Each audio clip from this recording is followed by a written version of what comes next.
everyone. This is Bill Griffin. Welcome to the Different Take Podcast. If you like this content, please subscribe, like, share, comment. I really appreciate you watching. New episodes Tuesdays and Thursdays. Today, I have the privilege of having with me Mr. Jonathan Chavez. He's a GOP candidate for Georgia's 4th United States Congressional District. He is a 23-year Air Force veteran in the medical field with multiple tours in Iraq. He has studied medicine at the University of New Mexico, Harvard, and Johns Hopkins. He currently resides in Conyers, Georgia, with a wife and 3 kids, is a director in charge of over 28 medical clinics. And thank you so much for doing this, Mr. Chavez. I guess ask you about your district. If you tell us what folks ought to know about your district. So one of the things about the district that I see where, kind of people are struggling is there are some issues, when it comes to transportation, jobs. Some of that is kind of where I would like to see the district grow a little bit, especially, as we see with rising gas prices. I lived up in Boston for about 8 or 9 years after, I graduated from grad school out there. One of the things that we relied on most was public transportation, but that's not one of the things that I can see in the 4th district. In the 4th district, you have your private transportation, but if you want to go, you have the MARTA system, but it doesn't get you to a lot of the outlier areas. Like I can't reliably use the MARTA to go from Conyers up to Sandy Springs, which is where I work. Where in Boston, we had reliable transportation to take us to that. So you had that subsidy where if you didn't want to use your car, you could actually use public transportation. With gas prices now, I think that would be a good viable option for people to take, do it in steps where, we could have, a bus lane in the freeway that, could transport back and forth, like, a speed transit or anything like that until the rail system comes online. Also, just by being in Boston, one of the things that big corporations look at, or business looks at when they institute into a new area, is what the public transportation looks like in that area. So I think by bringing that in, that'll also bring in some more business and corporations, which will also attract better paying jobs. Where's your district situated? So most of it it's all in Rockdale, and it's mostly in most of DeKalb and part of Newton as well. What should Congress do to control inflation? So if anybody has studied Milton Friedman has always said that inflation is always boiled down, if you get away from the nuts and bolts, it's always government spending and basically government policy. So by the government spending too much and instituting the policies that they have, this is what really drives up inflation.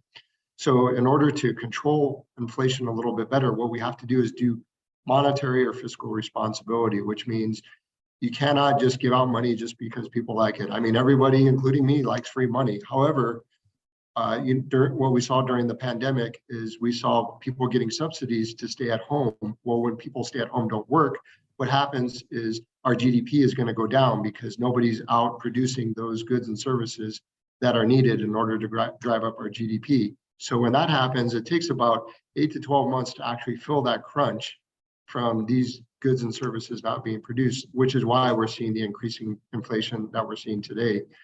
Back earlier this year, I was predicting the inflation up to go about 10 to 12%, and that's when it was only around 6%.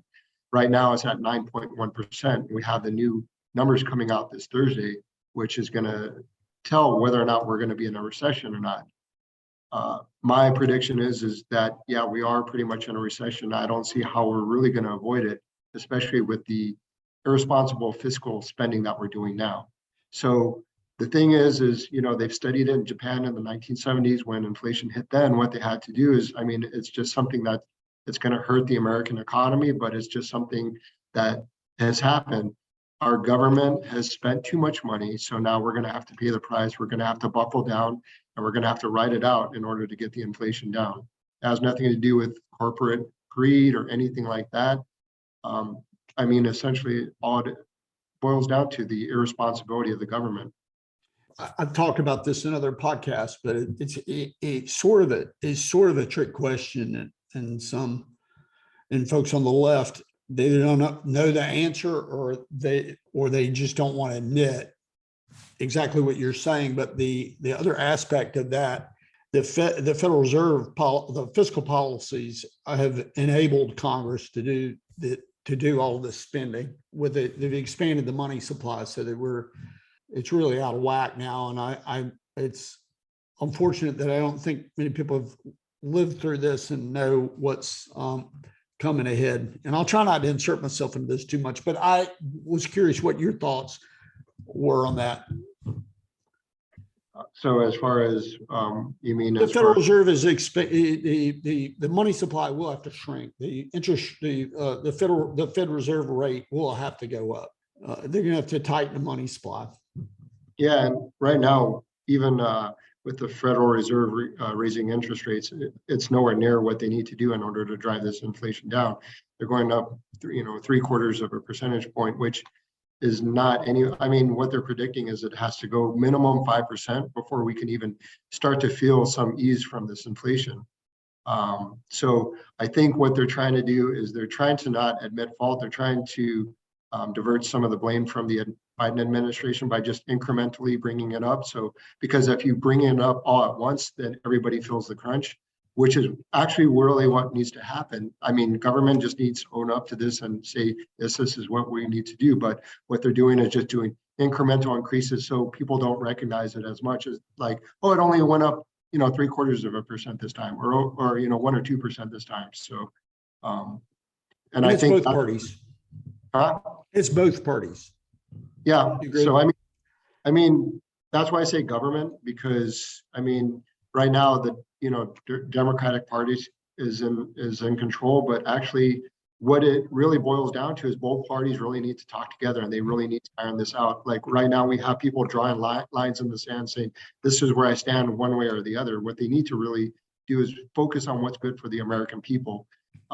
Take out what, this pride that, some politicians have seen or, refuse to let go of in order to do what's best for the American people, and reach out to the other side and say, look, you disagree, I disagree, but we need to sit down and we need to do what's best for the American people. So let's figure out a plan that works best for everybody. Should Congress pass, and this is going to really reduce services, balanced budget? Right now, I think to do a balanced budget it's something that needs to be done. It's definitely it needs to happen. But what they need to do is they need to get this spending under control first, because so you can't have a balanced budget if you keep spending money. So the first thing you need to do is you need to do it in incremental steps. First, control the fiscal responsibility, get that under control, and then move to a balanced budget. Because you can't say, okay, we're going to balance the budget, but yeah, we're going to spend all sorts of money. The two contradict each other. This is it's sort of maybe philosophical question, but you hear people in the House talk about, you've heard a lot of them say they need to end the filibuster. What do you think about that? So it's kind of funny because when they talk about the filibuster, it depends on what the issue is at the time. People will flip-flop. Yes, we want the filibuster. No, we don't want the filibuster. It just kind of depends on the topic. All it really does, it boils down to, and like I said, is just both sides of the party just really talking to each other and working things out, not, grandstanding or holding up one bill for one reason or another. They need to really just sit down and talk to each other about these things. Someone asked me before, well, how would you reach out to the other side? What would make you different where you can actually reach out to the other side? Well, the thing is, and it occurs in business too, is you sit down with the other person, you don't talk about business, you talk about your family, you talk about things that are important in your life. That way the other person sees you more as a human rather than, just another Republican or a Democrat or anything like that. I think by discussing really what holds the core ideal values, which is the American values that we can all agree upon, I think by doing that, we can move forward where we don't have to have filibusters, that get in the way of moving bills forward. Well, the filibuster which it doesn't deal, that the House has no say in it at all, except just to put pressure on the Senate to change their rules. But the interesting thing is Joe Biden said, well, we need to end the filibuster. He sure wasn't saying that when Donald Trump was in office. Yeah, that's the thing that I was talking about. It just kind of depends on what they're talking about or the subject. And I think both parties are kind of responsible for this, depending on what it is or who's in charge, whether or not they support the filibuster or not. Because if you go back, 5-10 years, you're going to find they supported the filibuster, but then you come to current date, no, I'm against the filibuster. And, it just, people just need to have certain values that this is where they stand on a certain issue. And that's, those are the things that they need to talk about. But it's when they go along party lines is when they say, okay, my party's swinging this way. So yes, I'm going to support the filibuster. Okay, now the political winds have changed. It's on the other side. So no, I'm not going to support it. So what do you think needs to happen with the immigration policy? Immigration, I mean, I know of no other country that does not have an immigration policy where their borders are locked down. We should be no different than that. Our borders should be locked down. Right now, they've estimated, I think it's around 2 million illegal immigrants that have come in through our country, and that's just so far this year. This is irresponsible because this is going to just drive up the price of everything, as far as our taxes, because when we have illegal immigration, then we're going to have more people on, Medicaid, Medicare. We're going to have more food stamps giving out. This is going to drive up the cost of our taxes for everything to support this.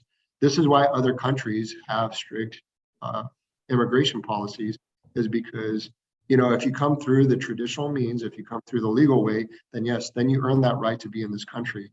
But I think if you bypass that, then that's not fair to the American people. My grandfather was immigrated here from Mexico. My father was first generation American. What drove them crazy more is when people would come here illegally, because when you put all that time and effort to come here legally, it just makes you angry when you see people just circumvent the rules to come here without going through their due process.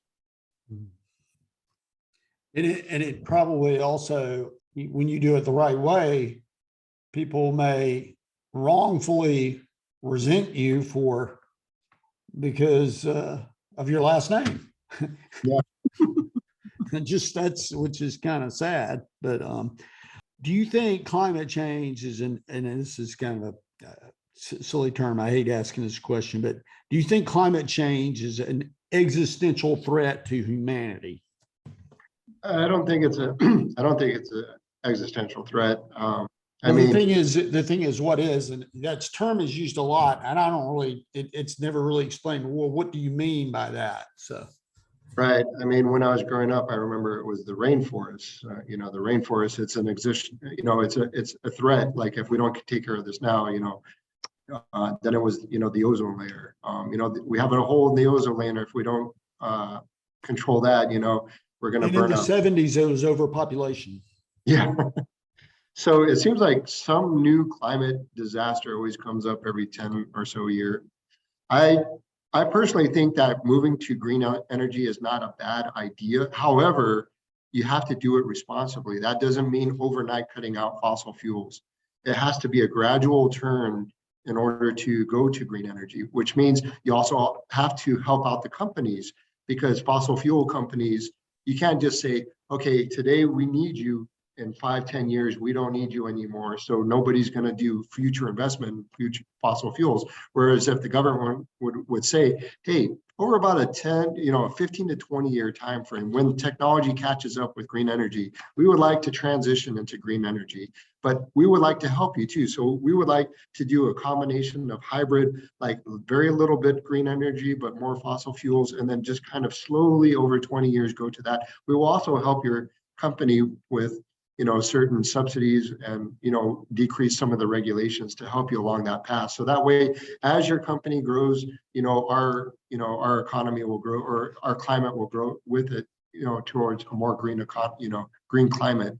I think something like that. But when you come in and say fossil fuels today, tomorrow, no more fossil fuels, but the technology is not there and that's why you see California and other states that are struggling with keeping up with their energy.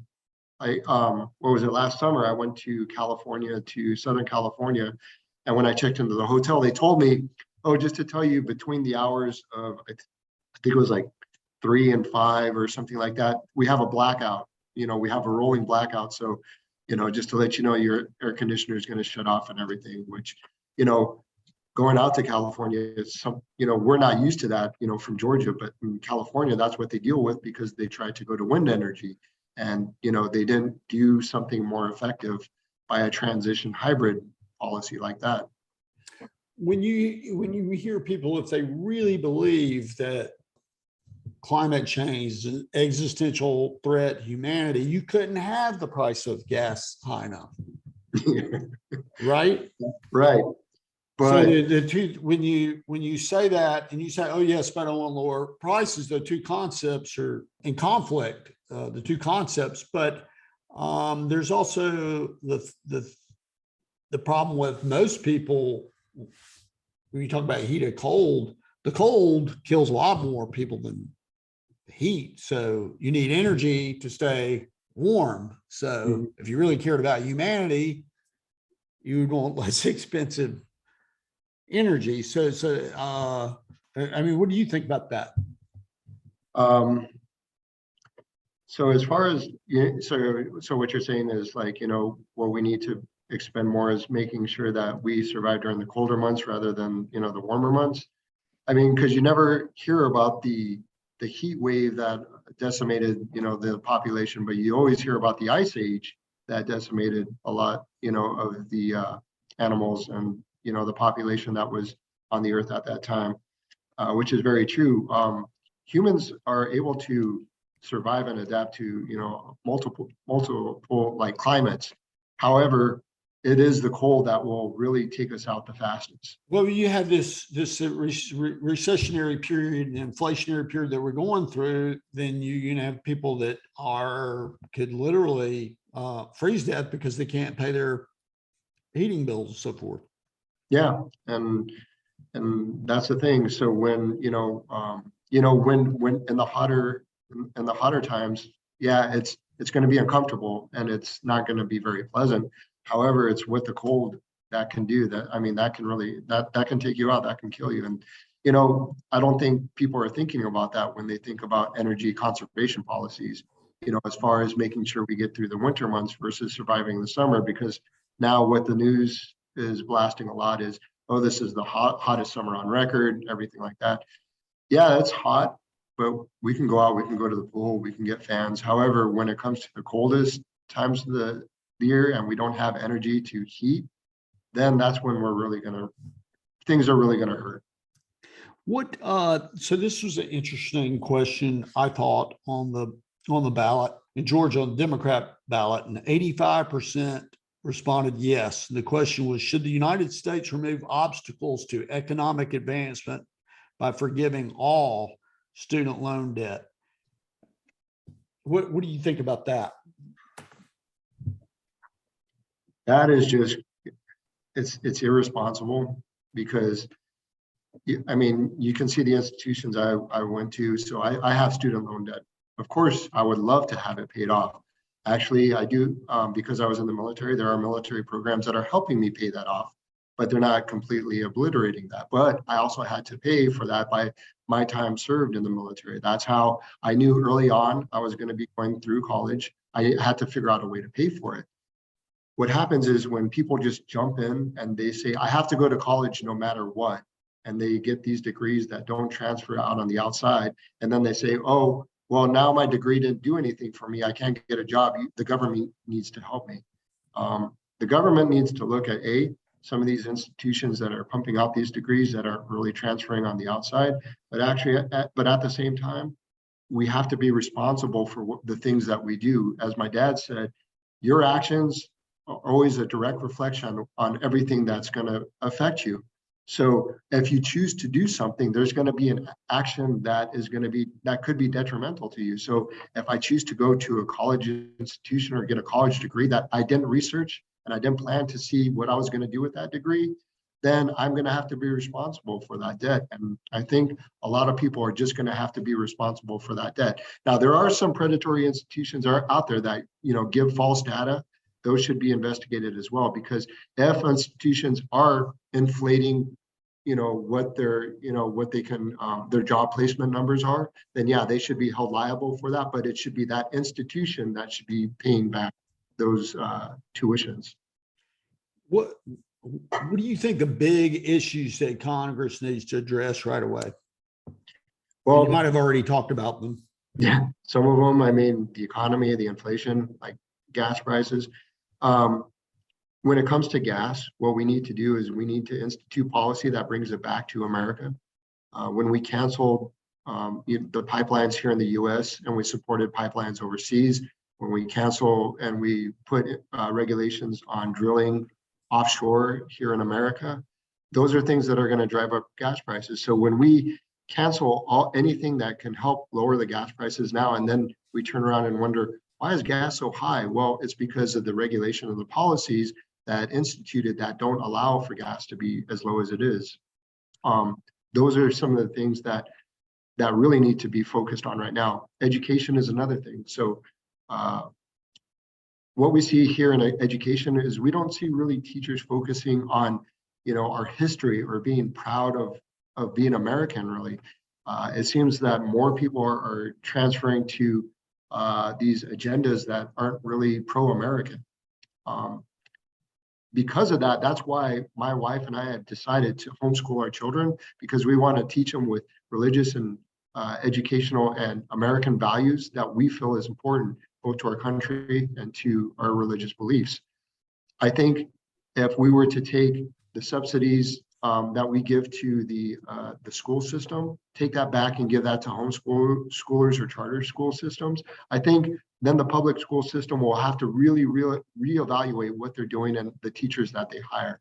Because right now we have a group of homeschoolers within what my wife takes care of. So there's 3 families. They rotate the responsibility, but they all take turns. They go out, they meet with other homeschooling moms for that social aspect as well. They go to the zoo, they'll go to parks for that interaction as well. Because of that, I don't think a lot of people know that that's what homeschooling can bring. They think homeschooling, my child is alone, they're only with me. You can actually, if we were to actually institute some policies where we can have, people that can communicate with each other, or platforms where they can communicate with other people that live nearby, and they can share the homeschooling responsibility, and they can rotate it to houses or wherever they want. I think if they were to do stuff like that, more people would go to homeschooling. So those are some of the things I think are important.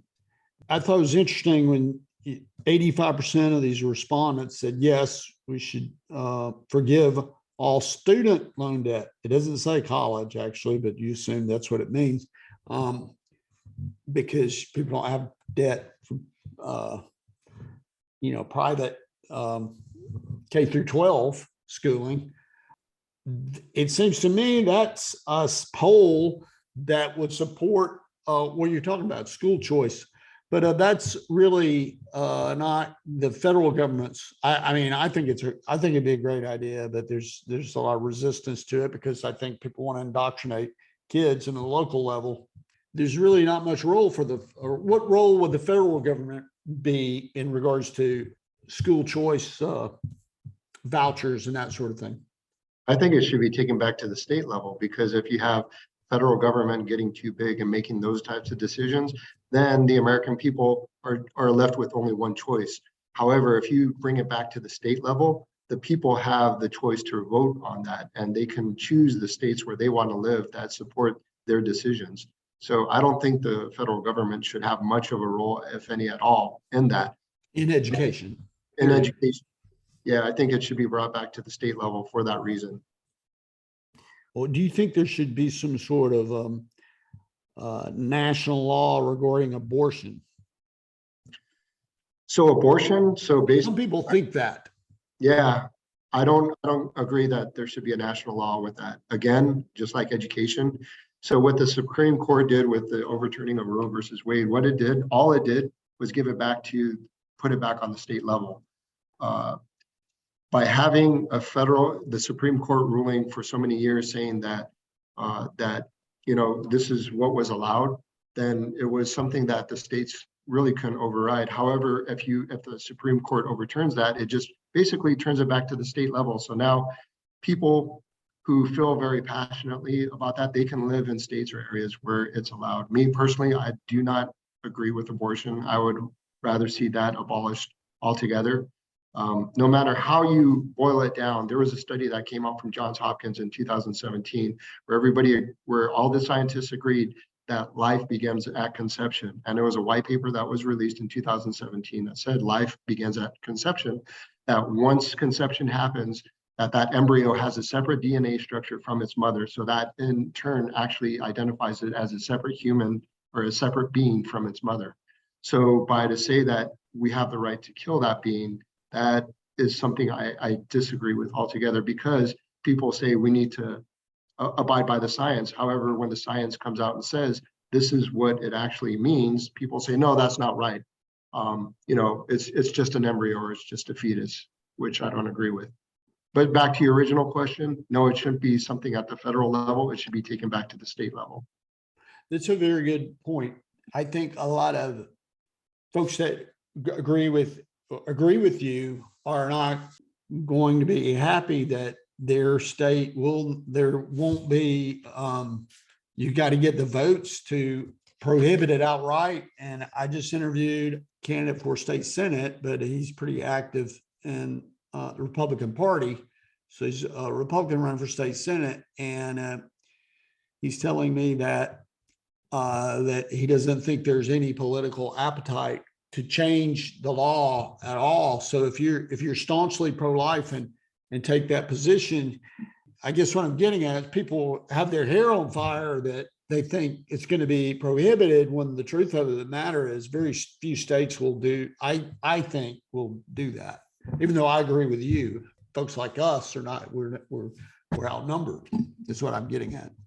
Yeah. So, and that's the thing. So, we live in a society where we have to always consider what the majority rules for. So if you have a state rule, then you have no choice at all. This is federal. I'm sorry. If you have a federal law, then it's blanket across America. There is no getting away from it. However, if it goes back to the state level, people still do have that choice. However, it is what the majority wants. So just as there may be some state laws that come down that I don't agree with, but if that's what the majority wants in my state, I have to abide by that, because we live in America where not everybody has to agree with everything that we say, because if you do that, then you're going along more the lines of tyranny by saying we need to go to one system. However, if you let majority rule, people have the option.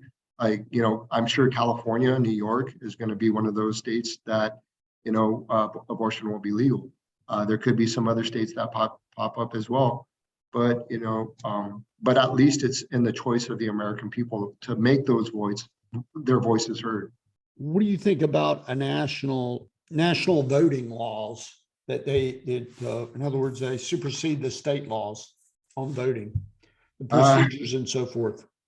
It's pretty much going with my standard that, the federal system shouldn't be involved in that at all, because if the state level should have total control over this, because then when you have national laws, then you have the Department of Justice that can go in and they can decide whether or not something was constitutional or unconstitutional, which is now moving more into a tyrannical subject, because when you move into the federal system, then you have an overreaching society, overreaching government that can make decisions for everybody, rather than the states outlining what their own individual laws should be. So you're in your district, you're running against the incumbent. It's been there quite a while. What do you disagree with him most about? So one of the things that he is promoting now is he's supporting packing the Supreme Court because of the current decision of Roe versus Wade. He's saying that what happened with Roe versus Wade is the destruction of our democratic society. So we should pack the Supreme Court. What he fails to recognize, and it's funny how he went to law school and doesn't realize that by packing the Supreme Court is actually the destruction of our democratic society, because the judicial system is not meant to be an arm of the legislative branch. We have three branches of government, and two of them shouldn't be conjoined together. We shouldn't have the judicial doing the strong arm law of the legislative branch. That's why we have the checks and balances in place. And if you do something like that, basically you are destroying what the founding fathers envisioned for our country. And that's one of the things I am very much against, is the fact that he didn't like a decision that was basically turned back to state level. So he's saying we need to take the judicial system, destroy it, so we can get a result that we want. That, like I said, is more tyranny than anything else. Well, the filibuster was removed for allowing which basically allowed the makeup of the Supreme Court. He's angry. His problems with the Democrat Party, because that's how that came about. So that's very interesting. In order to do what he's talking about, the filibuster has to be gotten rid of to pack the Supreme Court, and then what would stop Republicans when they come into office to unpack it? Right. In about 10 years, when we have 79 Supreme Court justices, it's just because every year, every few years, whoever was in control add more Supreme Court justices, Right. which is what's going to happen, which is going to be the the destruction of the judicial system. So Absolutely. Absolutely. That's why I said what he doesn't realize is he's actually destroying our democratic society more by advocating for that. What do you what tax policy changes would you advocate for? So some of the tax policy. So we have a lot of tax policy when it comes to property tax. Those are some things that need to be evaluated. Taken a look at to see what the benefits are for the property tax. If at any time property tax needs to be increased, it needs to be explained exactly why these increases need to happen. That way everybody is understanding, not that property taxes are going up, but nobody knows why.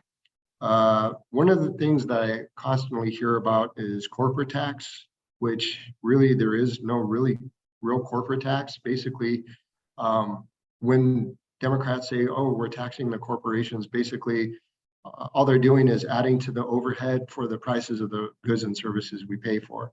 But it's just, a clever way of saying that we're actually raising we're getting more revenue for the federal government. We're deferring that to the American people, but we're pretending like it's a corporate tax. So I think by lying and saying this is a corporate tax, I think we need to be more honest and say, if we're raising taxes for anything at all, we need to justify why that tax needs to be in place so the American people can have an informed decision before they vote. You would think raising taxes would be a non-starter with the spending. I mean, I interviewed a Democrat congressional candidate, and he was in agreement with you. We've got to get our house in order budget wise. Now, he's an outlier for sure. But there's just you're exactly right. The corporate tax is just a direct tax on the consumer. Mm-hmm. And that's, you bring up, another important point by, this other person being a Democrat. It isn't until we reach out and we find these things that we actually agree upon that we can actually sit down and have these conversations and say, hey, actually, we both kind of agree on this similar situation. Let's iron out something that's best for the American people. And I think that's where it is. I think there's just too much arguing, there's too much bickering, and there's just too many headstrong people in Congress that are unwilling to do that. And it's more maybe for public appearance or, to make it look like they're standing strong with their, certain party, but all they're actually doing is hurting the American people. So I know there's some very hard Republicans that, don't want to see us reach out to the Democratic Party, that they think, they're the party of bad ideas. They do bad things. I don't think all of them are like that. Just like not all Republicans are like that. We need to find those people in the middle that we can, talk and work out these ideas. Do you think there ought to be a national? We talked about a national voting law, I believe, didn't we? Yeah. The idea that so it's something I've asked pretty much everyone, although it's not really a federal issue, and you made that clear. But what do you think about the idea of people voting? Let me ask you this way. This is what I ask everybody. Is it unreasonable for citizens to believe that voting ought to be done in secret? Yes, I believe. As far as when you say like, mail out ballots or Yes. anything like that. So that, I remember hearing about that back when I was deployed overseas, and there was only to people deployed in combat zones or deployed overseas that, were given the opportunity to mail in ballot. And then it seems like now they have a reason for everybody to mail in ballot. The thing is if you really believe about some of the laws and you really believe in some of the politicians that you want to vote for, you would make that extension to go there in public and vote in person. I think that's just part of your civic duty to do something like that if you strongly believe in it. If not, then it wasn't that important for you to do that in the first place. We have where you can do early voting. You can show up. You don't even have to show up the day of. You can go weeks before. You can even go on a Saturday and do it. So there really is not, in my mind, anything that I could see where you need mail-in ballots. And if it is, there has to be a good reason, and it has to be very few and far in between in order for that to happen. Some politicians think they gain an advantage by inserting this dynamic into people's lives where they could easily cede their vote, sell their vote, family members harass each other for their votes, intimidate their neighbors for their votes, or what have you. It'd be the answer to that is always, well, that stuff's illegal. You can't do that. Well, it'd be impossible to prosecute those sorts of things. So I just don't understand why politicians want to insert that dynamic into people's lives, aside from the fact that it doesn't matter who wins, nobody's going to trust the outcome. And that's the thing too, is so when you have pressure, especially if you're doing mail-in balloting, like you said, you don't know what kind of pressures they're being put under. However, if they show up to a voting center, the poll center, it's just them, it's just the machine. They can vote how they want, and they don't have to describe to anybody else why they voted the way. They have personal reasons why. And I think those are things that should be kept, to the American people, that we have this right where we can go and we can vote for the people we want. We shouldn't have people influencing us one way or the other. And that's why I think it's important for the people, not to be influenced, because that is if that's what they want, then that's the person that they should have, and it shouldn't be influenced one way or the other. What else would you like to? You've been very generous with your time. What else would you like to touch on that I didn't ask? We touched on a lot. I think one of the things I would like to see is some change in the 4th District. Come the end of this term, Hank Johnson has been our representative for 16 years. With term limits, I think we need to limit that down, because when you have somebody who's been in Congress for so long, they get tunnel vision, they get narrow focused. Where if you have new people that have been in the outside that can bring fresh ideas to the table, that's why I support term limits too, no more than 3 to 4 terms per congressman, because you need those new ideas, you need those new people to come in and help keep the American public and everything going in the positive direction. Whereas if you have one person who's been stubborn-headed for so long, not to say that he is or not, it's anyone's personal opinion, but if you have one person who's been in for 16, 30, almost 40 years, then they really know no other way of life. And when you have new people coming in that have worked outside, that have seen what happens with the American public, they've, interacted with the American public, they can actually influence something that could be better for our country. Where you have these politicians that are sheltered from the American public, that really don't know what's going on in American life, that they don't really see what everyday Americans are going through. And they've been in that position so long that they think this is what we want, but maybe it's not really what we want. So that's why I think we need those fresh faces coming in. And that's the reason why I would like to see myself be elected into the district, because I think I could bring those ideas. I've worked alongside in the military and corporations. I worked government jobs. I think I have a lot of good ideas and things that have worked good for our business as well, that I think that could help both the American people and the economy to get back to those original American ideas that, about 20 years ago after 9/11, when everybody bounded together. I think we can get to that where we can gel together, as an American public once more, and we can be proud of our nation. Well, thank you for doing this. I really appreciate it. Thank you, sir, and thank you for your time as well. And thank you for the audience for watching. You've been watching Different Take Podcast with Bill Griffin. If you like this content, please subscribe, like, share, comment, and good luck, Mr. Chavez. Thank you, sir.